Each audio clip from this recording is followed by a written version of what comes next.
Yun nga mga ka-province life, nagbabalik po tayo mag-alaga ng baboy, magbabitamins na po tayo. 4 na araw na po sila dito mula nung nabili natin yung biik.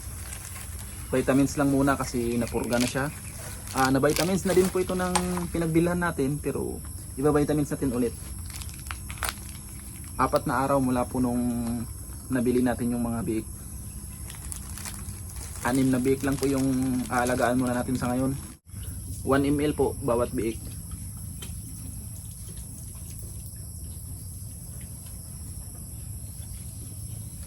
Dalawang syringe lang po yung gagamitin natin para sa kanilang lahat.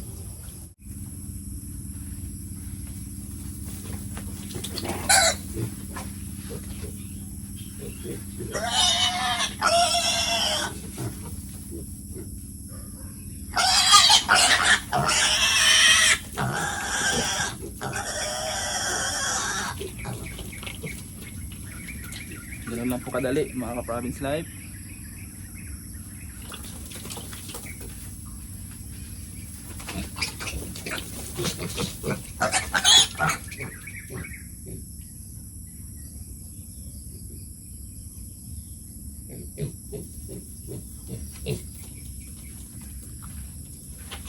Tapos na yung dalawa.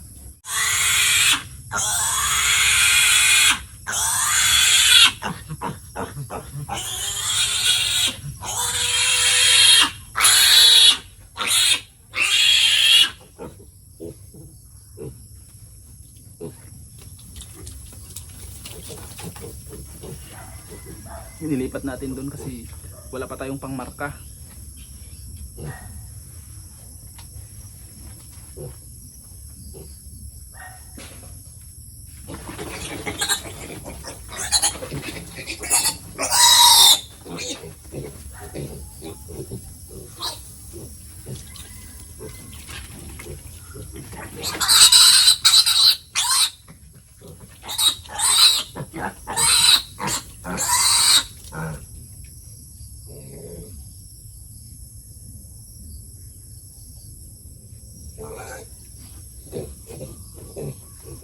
Isa na lang.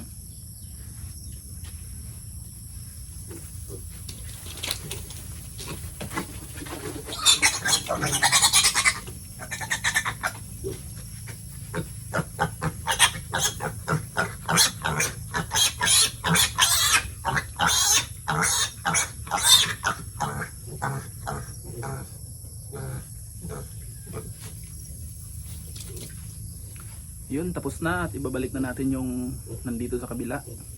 Yan po yung sa kabilang kulungan natin. Ililipat lang po natin sila dito.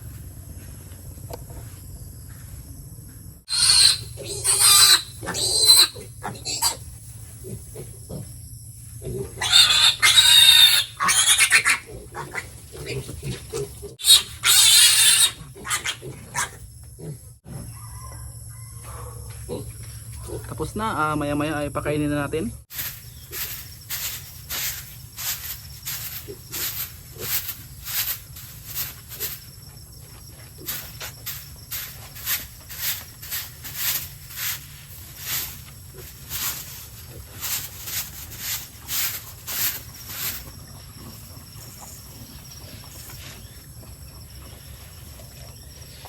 Ito na po yung mga bake natin, kumakain na po sila. 6 lang po. Itong malaki, hindi po nila yan kapatid, pero hindi naman po sila nag-aaway. Maliit lang po sila kasi 40 days lang po natin yung nakuha natin sila. Pero ang laki po ng pinagbago nila mula nung nabili natin sila. 4 na araw na po ang nakalipas. Kaya yun, binitamins na po natin sila ng Bilamil B-Complex 1 ml bawat isa. Ito lang muna po yung update sa ating mga baboy. Yan, wala pa pong 5 minuto mula nung binitamins ko sila. Inject po, Bilamil B-Complex 1 ml ay pinakain na po natin sila agad.